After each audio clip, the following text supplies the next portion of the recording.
Hi, I'm Adam Syed, and I'm a Suzuki violin teacher based in Seattle, Washington. I would like to share with you a really great way of thinking about the Seitz Concerto number 2, third movement, the first piece of Suzuki Book 4. When I was a little kid, it was back in the year 1987 that I went to a week-long Suzuki workshop in Columbus, Ohio. It was actually at Capital University.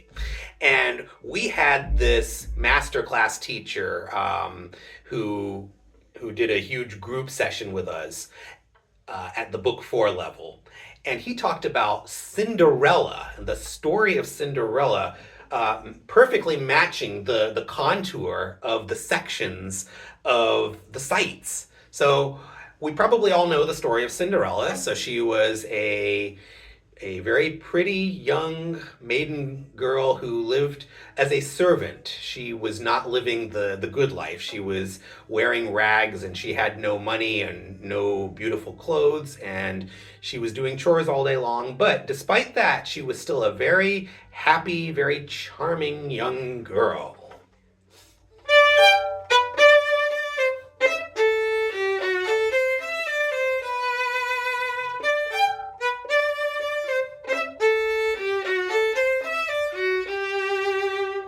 Okay.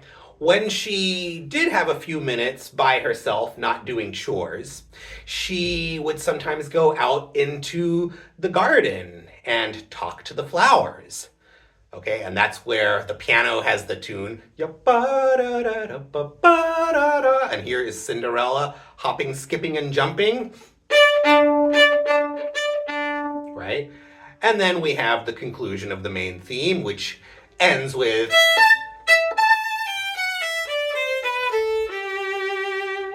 And then while the piano has its interlude, that's when we are learning that the prince is going to be hosting this big ball, and all the pretty young maidens in the land are invited. But Cinderella will not be able to go to the ball because she has nothing to wear, right? She's poor. She's never going to be able to attract a prince. And so on the night of the ball, as her sisters and stepmother all go out, there she is all by herself, feeling sad and crying.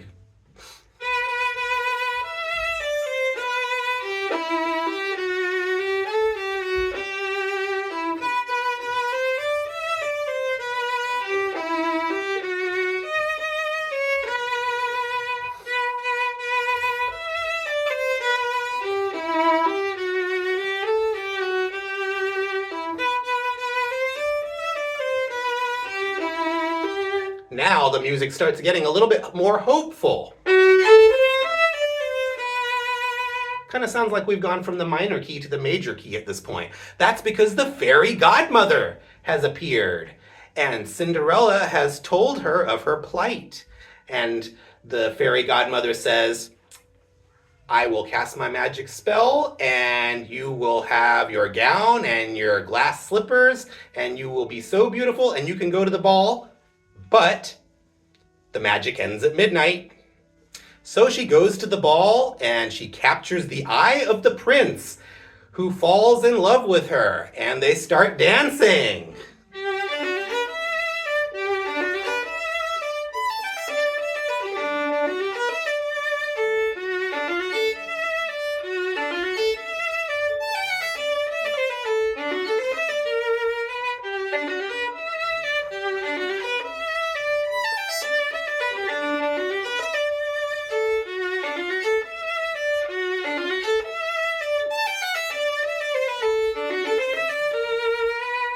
But then she realizes that it's midnight and she's got to run.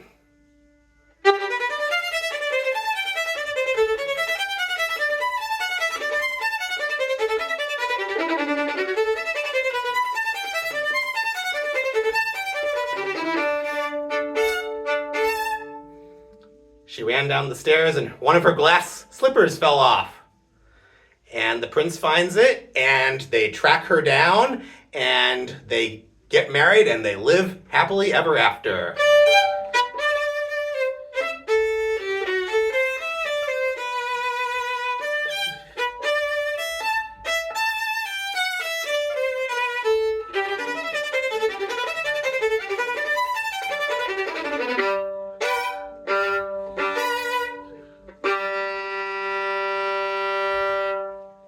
So having a story like that can really help. It can actually help the musician themselves feel more connection to the piece of music, and then that connection gets conveyed to the audience. And in addition, having a story like this, it's sort of, you have a roadmap for the piece, and it's very helpful in helping to memorize a piece of music. Because sometimes when we're playing a difficult piece of music, we get kind of zoomed in to, note, note, note, note, note. And then sometimes we can kind of forget, in the big picture where we are. And having a story and a roadmap really helps out. And so I wanted to share this with you. This was something that I'm passing it on from when I was a kid, and this was something that really made a big impression on me at that age, and I really hope that this video helps out as we learn the Seitz. Interestingly, the third one in the book also pretty much follows that same roadmap, just about. Okay, happy practicing, and I'll see you in the next video. Take care. Bye-bye.